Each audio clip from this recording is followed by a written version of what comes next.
Are you ready to strengthen your mindset and repurpose your military strengths into a successful life post-military? I mean, really, a kind of life that keeps you feeling like you are still making an impact. If so, ambitious vet, stay tuned to learn more.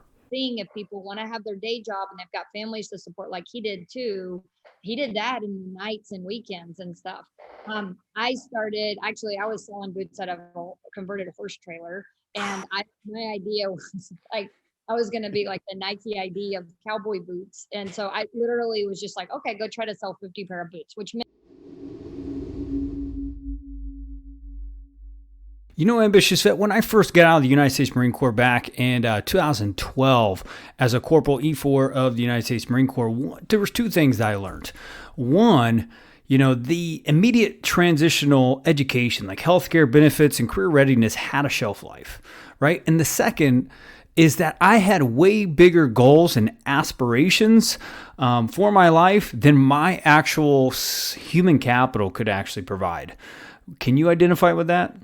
You see, here's the thing, is since 2017, with this Ambitious Vet Network, launching initially as a Facebook group to this podcast, we've been able to grow this to over 13,000 plus users. Just like you that's listening to this right now, that's aspiring to become more, but may not have the insights, the direction, or the tools to actually develop or achieve that desired end result. I hope that makes sense. Now, here's the thing. It's not your fault, right? Like I always tell any ambitious vet that I talk to, it's really just what you are educated on when you first get out, right? It's important to find stability, but it's also important to realize your potential out of uniform. If that sounds like you, I want to encourage you to take all my failures that I've experienced from getting out in 2012 with 5 plus careers in 5 different industries to investing over $100,000, not only in this startup, but in my own personal and professional development, because I want to count on ambitious vets to rebuild the economy and all of your local communities. You see, I could go on around how I've won San Diego Business Journal Top Military Entrepreneur of the Year 2 times. I've been featured as the next Forbes 1000 founder and startup, and countless of other accolades with this award-winning podcast. However, before all those achievements, I was a lost ambitious vet living on a wrestling mat and inside of an apartment I couldn't afford in San Diego, paranoid that everyone knew the secret formula to success than I did. I felt completely alienated from what had me feel successful. If that sounds like you, I want you to click in the show notes 10 steps to successbook.com. Click that link. Learn more about our story. Learn more about my personal story of what it took for me to become who I really wanted to be out of the Marine Corps, to feel like I was making that Superman, or if you're a woman, Superwoman-like impact out of the uniform. Again, I want to accelerate your learning curve to becoming all you can be, not meaning to knock off the Army, but really become who you really desire most post-military. Check out 10 steps to successbook.com now. It's time to get into the trenches, dig into your purpose, and fire up your life fulfillment. The Ambitious Vet Podcast starts now.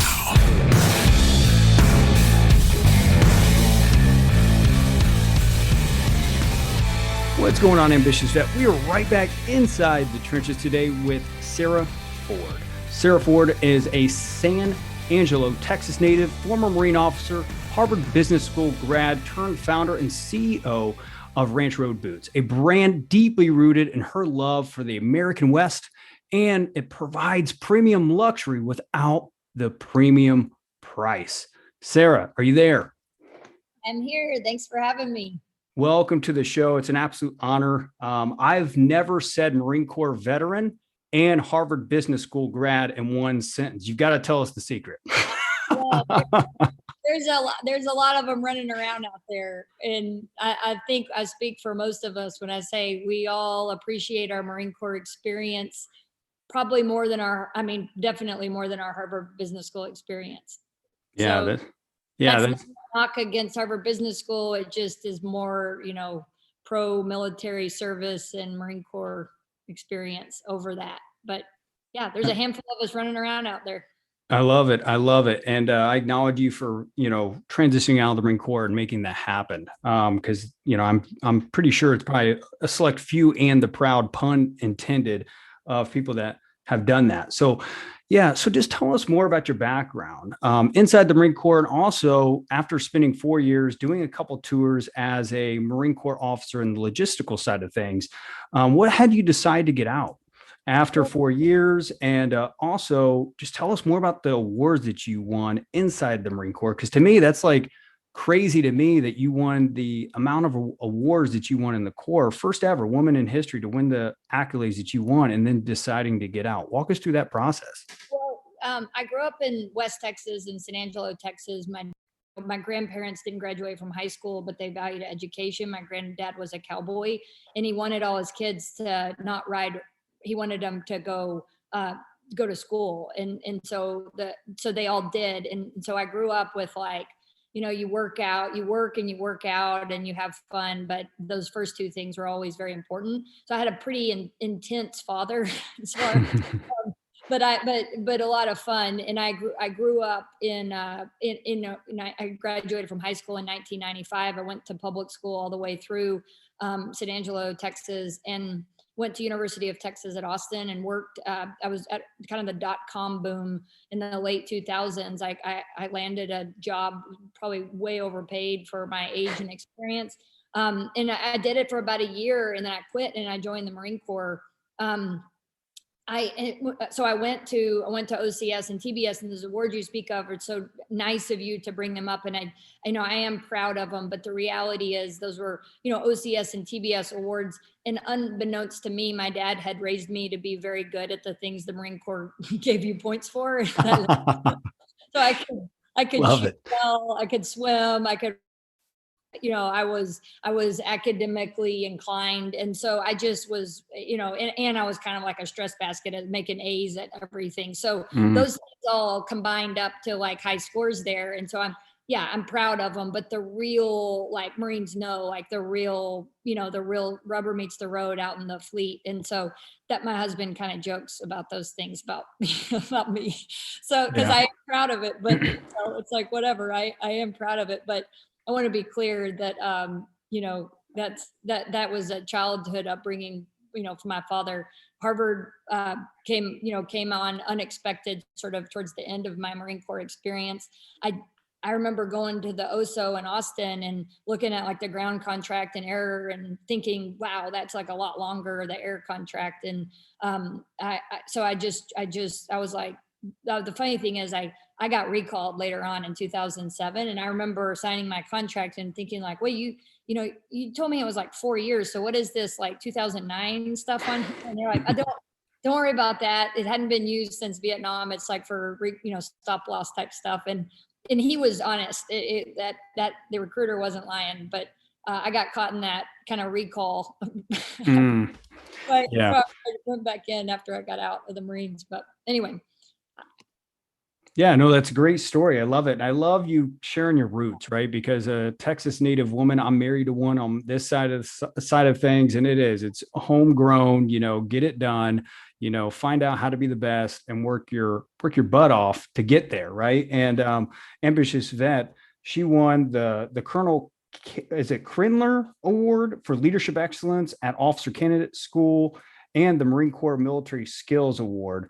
First woman in history to do that. Really remarkable stuff. I mean, what would you, what would you tailor your success to? Like, as far as an ambitious vet that's listening to this, it's like, wow, like, that's impressive, especially an ambitious vet that is a female leader inside the marketplace post-military.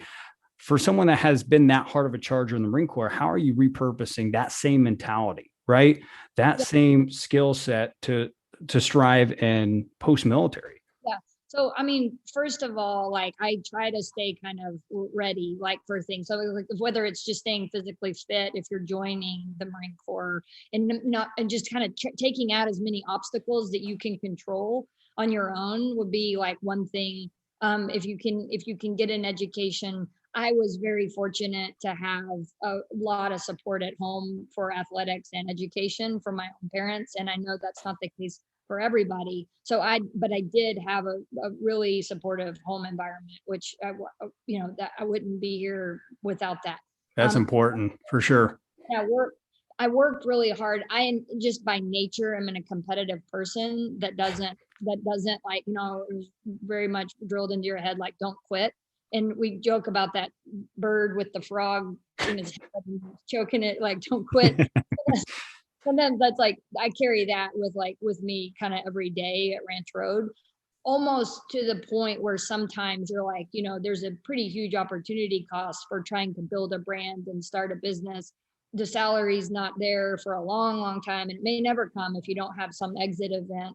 But it's this kind of hard-headedness from West Texas that I just have generational influence in me as well. So, I mean, I obviously work hard, play hard, try to be prepared and control the events that I can, and then support, recognize, I mean, this shit's stressful, like that I'm doing.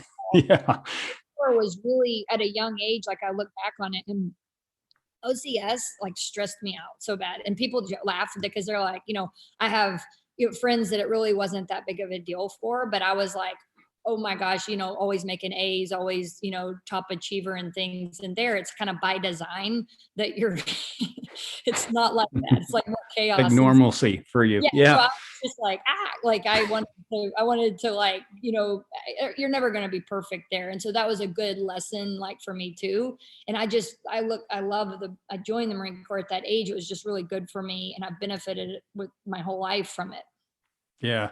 I feel like you were primed for the Marine Corps because I read inside of the pre-read that you sent me and my team, and you were a triathlon runner growing up, right?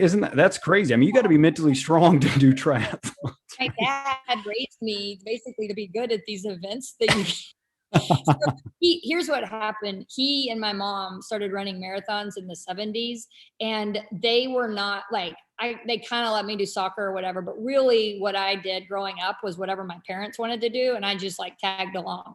So I went to the YMCA and I started riding bikes and I started running because that's what they did. And I started swimming. And so I was in part of swim club, but for the most part, my dad was genius because I have a 5-year-old and an 8-year-old, and I'm they're in ballet and tennis and all these nice things. And I'm like, man, my dad just made me do what he wanted.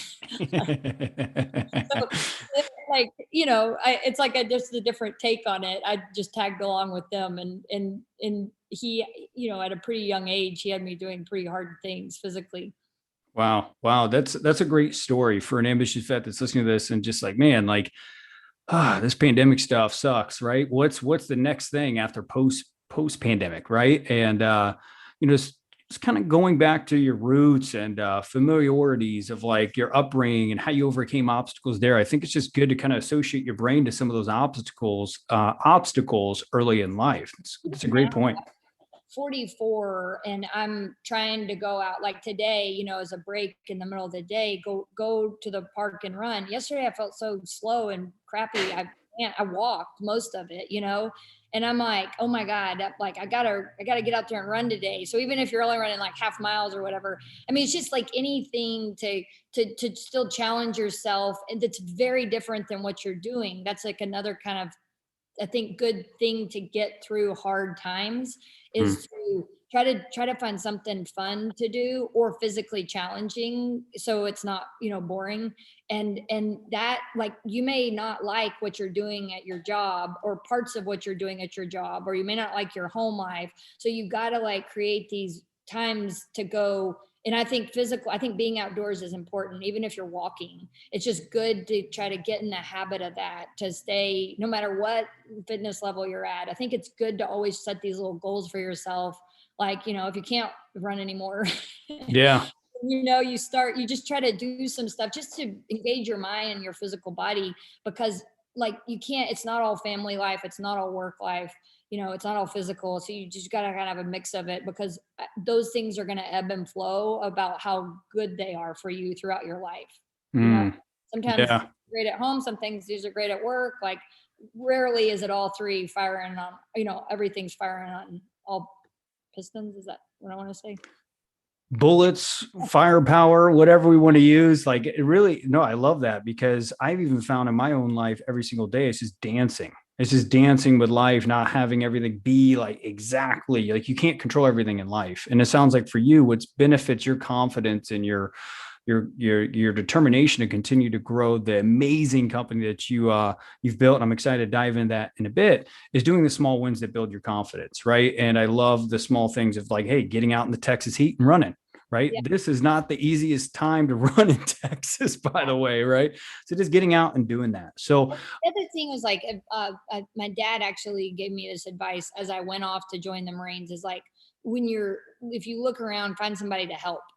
And that like got me through some hard things. It's like, I don't know if you're ever scared of the dark or scared of ghosts, but it's always easier. You're with someone who else is scared of it, and you can be the brave one.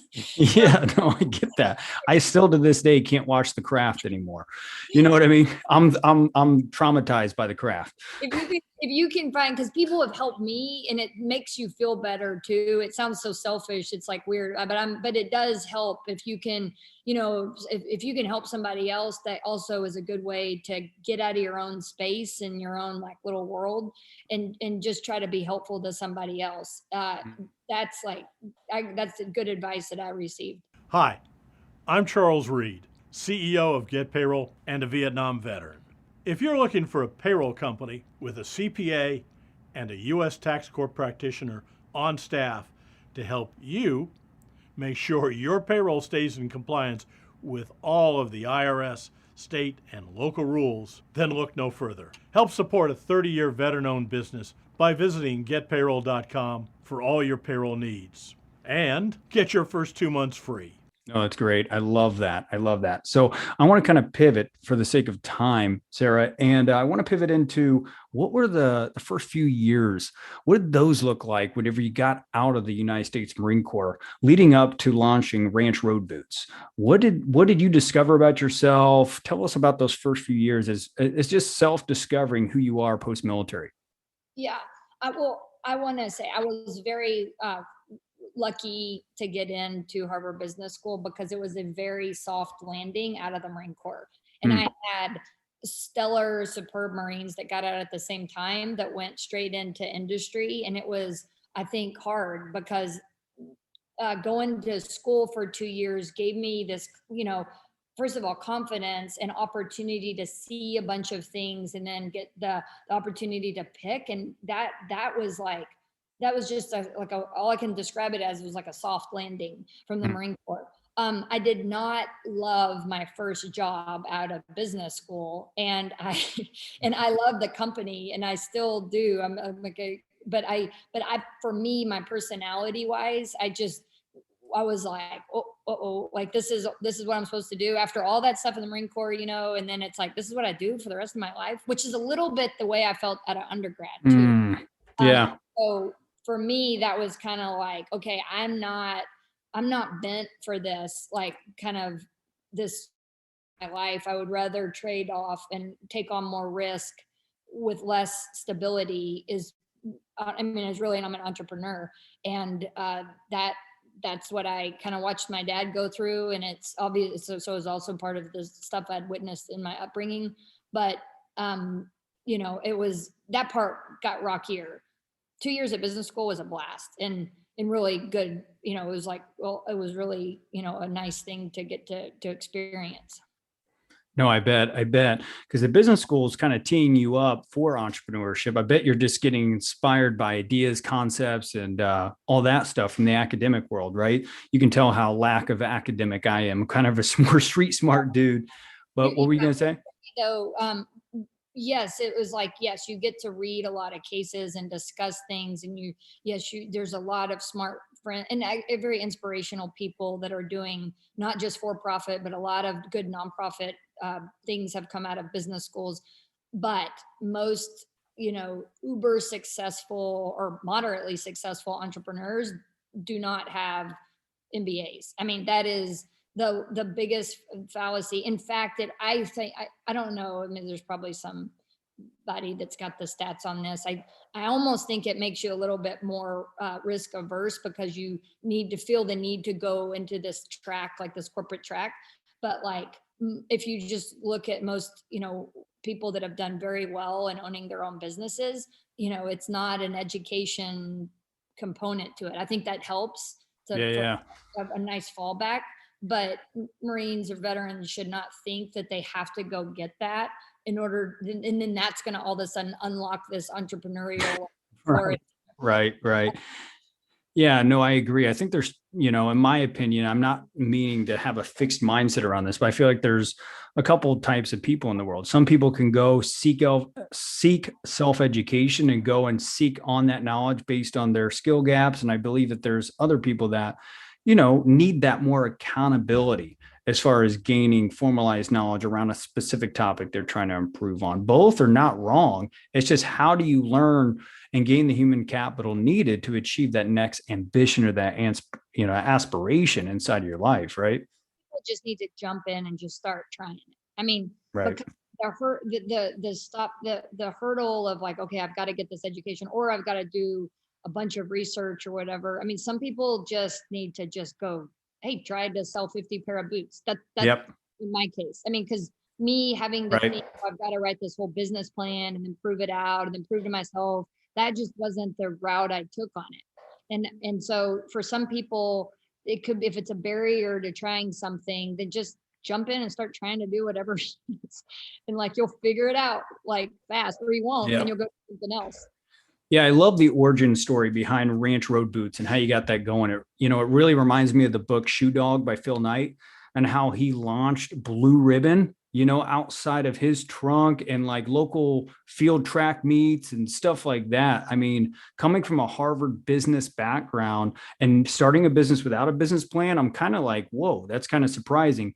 But, you really launched this thing off in a very, just a very what's the best word, like practical way that was risky, but you kind of wanted to put skin in the game before you had the strategic plan behind it. So I want you to kind of unpackage the origin story on how you got Ranch Road Boots rocking and rolling. I love Shoe Dog, and I read it a few years ago, but I think he had a degree. He was like an accountant for this whole time. Yeah. So Yep. that's another good thing if people want to have their day job and they've got families to support, like he did too. He did that in nights and weekends and stuff. I was selling boots out of a converted horse trailer, and my idea was like, I was going to be like the Nike ID of cowboy boots. And so I literally was just like, okay, go try to sell 50 pair of boots, which meant that I had a supply chain. I had a way of, point of sale and all this stuff. And when I started it was not the same e-commerce atmosphere that there is today. So I kind of, frankly, I missed a couple big marks, like the whole, like Google and Google ads were coming on, and I just didn't love like the online world. So I was kind of hell bent on selling in person. And even like, I get that. this stuff was like changing so fast around that, I went down the wrong kind of path a couple times. And it took me, longer than it should have to recognize, hey, I'm focused on the wrong thing. You got to go, turn around and go down this other one. That was like, that was partly my fault, but also partly just things change, and some of the things are outside of your control. So you have to be willing to change your business plan a little bit as reality hits you. Yeah, no, that's a great story. And it's just, what I love about the most is you just put your skin in the game. I mean, inside of a horse trailer, that's crazy to just kind of like start a business from that. And, hey, who wants a boots, right? And, kind of walk us through after you sold those, you said first 50 units of boots, right? Yeah. Kind of where did you go from there? And, tell us more about the impact that you guys are committed to making today. Yeah. Well, that took, it has taken longer to get to where we're at, where I feel like we have a very clear direction of where we're going now, and know how to get there. It has taken me longer to get to this point than I'd like to admit to myself, because I've spent a lot of years, my family's sacrificed a lot for me not making, the kind of income I could make if I had a salary job. So I'm just, you know, a lot of these businesses seem like overnight successes that have very, very long histories of the founder just like trying, you know, figuring things out. So Pivoting. Yeah, exactly. like we did Kickstarter, we tried everything. I've did business plan competitions. I've done, you know, I'm raising money now with a convertible note. I'm very excited about our business, but it's taken a really long time to get traction, and we definitely have that now. And along the way, like kind of since the beginning of it, so we've donated 1% of sales to the Injured Marine Semper Fi Fund, which now has American. Awesome. So it benefits all branches. I had neighbors in the military. My husband was in the Marines, and I had neighbors that worked for Semper Fi Fund. So kind of just knew the impact that it had direct impact it had on people's lives. And it always has a good rating on all the Charity Star navigators and all that for kind of dollars going straight to the person that needs it. So that's been something that we've done since the beginning. I have some ideas of things that I want to do also in the future, just to continually improve the business. And customers expect that now out of businesses. So I can't solve all the world's problems, but in our space, like I think it's important to keep trying to be better as a business. And then, you know, I think you get rewarded for it too. And also it's nice if it's just the right thing to do as well. So. Yeah, I love how you do that charity aspect of it, as far as giving back to funds that are helping veterans kind of get off their feet, gain the stability they need to kind of go to the next level, but also just the business model that you guys have been able to create too. And before we dive into that, and the value prop and all that good stuff, is like ambitious, if you're listening to this, like the convertible note, it is an actual investment instrument, right? There's different ways to raise money. If you're negotiating debt or if it's equity, it'd be different financial instruments. Traction is really just based on key KPIs, based on your business model that you're building as well, just to clarify with that. But I mean, as far as kind of how the impact you guys are making, you guys have done an incredible job, because it sounds like when you were doing consulting work before you landed into Ranch Road Boots, you found out a concept called crowdsourcing and being able to actually provide premium boots that look amazing. I mean, they're ambitious vet, they're right behind her. And if you go check out the website, it's amazing stuff. They make it all manufactured in-house, right? No, we make in Spain now. So Spain now? Okay. Sorry about that. Yeah. But that was actually part of that origin story was that I wanted to crowdsource design. We actually don't do that today. I still think it's a good idea to do, but it was like Nike did it for sneakers, where people design their sneakers and then you could buy other people's designs online. Like I still think there's like an opportunity there, but for me at the level that I was at, it was outside of the realm of possibility for our production and manufacturing and just like sales and all that stuff. It was something that it was like in a big ambitious goal, but I was trying to kind of attack that too early. And so Yeah. you also touched on like how do I fund a business? And I mean, that's like a whole different podcast. Then I'm sure you guys talk about it a lot. And I mean, that's like a whole different podcast, and everybody will tell you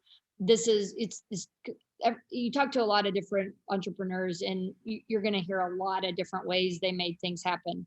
And things are going to sit better with you than other people. And so it's also just kind of a personal preference too. It's like some people are good with debt. Some people are better with selling equity. Some people, it's just, the business dictates it a lot too. So certain businesses aren't profitable for a really long time. So you can't even qualify for like SBA loans and stuff like that. And so there's just a lot of creative ways to finance your business, but at the end of the day, you have to be comfortable with it. And, Yeah, no, it's awesome. And it sounds like you guys are doing a great job as far as manufacturing them inside of Spain and bringing them back and creating premium products right within boots. Tell us about like the vision of Ranch Road Boots around what the problem you're trying to solve. Because I know you were inspired by the American West with these products, right? Talk about that vision, that value that you have, and then we'll kind of pivot into the last golden grenade, and then we'll say goodbye.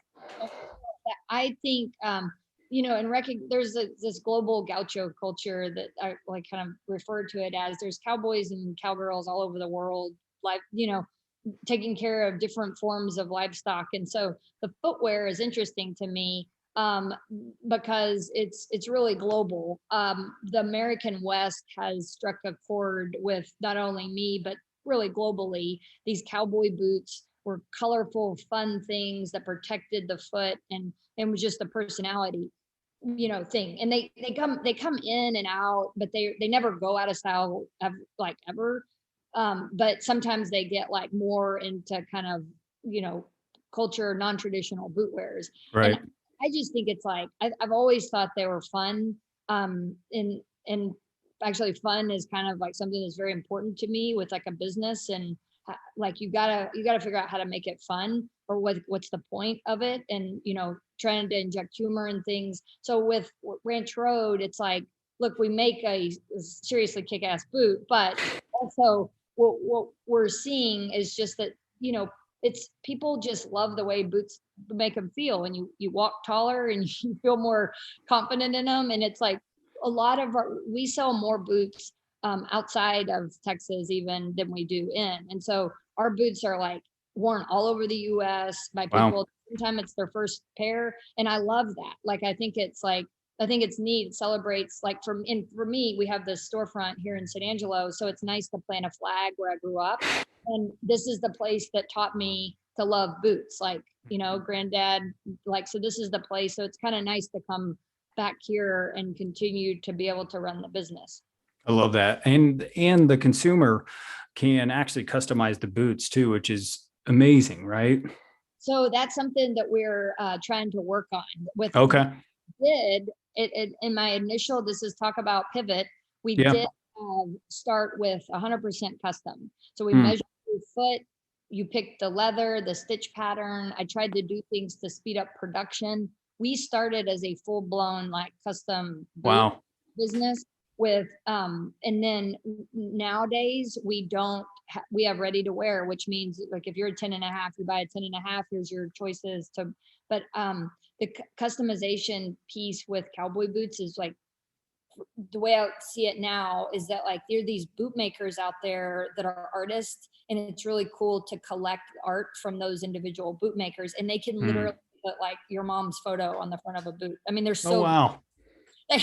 I'm just wondering, because you know how Nike now has evolved into like, athletes creating their prototype of shoe. I'm wondering if there's like a rodeo star that would love, the Ranch Road boots boot to wear. Collaborations are always fun to do. But custom boots are special, and we can't do those anymore. But I also am like, when people tell me of like, hey, I want this with a boot or whatever, I refer them to like boot makers. I try to find people in their cities because it's a special thing to buy, Right. And like it's made literally, you have the only pair on earth, and that's really special. It's for us, it's not in our business model anymore, but I do have a great respect for the boot makers. Yeah, no, absolutely. So still amazing boots, Ambitious Vet. So I encourage you to go check out their website, but we're going to pivot into the last segment of the show for the sake of time. Sarah, it's been amazing. Tons of practical golden grenades that an ambitious vet can go and apply in their life immediately, which is so important, right? And you've just been providing value first and promoting your product later, which I really, really appreciate. And it shows your heart around what you want to do, as far as providing value in the veteran community. So just thank you for that. But I want to share the one last golden grenade segment of the show. So there's an ambitious vet that's out in the trenches of life, just like you, right? That was in that consulting job, post-military, maybe just got a degree, but is not satisfied in life. They're just missing something in life, right? Yeah. What would be that one last golden grenade that you would provide to that ambitious vet? And then we'll say goodbye. We touched on it a little bit earlier, but you have to look at your life as like a series. You can do things over again. You can try new things. Your work is different from your physical self, is different from your financial self and your family. So look at these things and control what you can, and like realize like the other stuff, it's temporary, and it's like, you're going to get through this, and it can be really hard, but like focus on the things that you can control that make you feel good, that are healthy for you. Like, and if it's like, just, like as simple as like laughing with friends or whatever on like even that, if you're like hating work, like you gotta like create this environment for yourself. If it's like financial, do what you can to change it, like, and just work through it and recognize that your life is like 10 years from now, you're going to feel and look back on the situation you're in now as it's like a transition. So just like keep on going, control what you can. And then the rest of the stuff, you just protect your, mental health and physical health as best you can, because you'll get through it, and it's not permanent like where you're at now.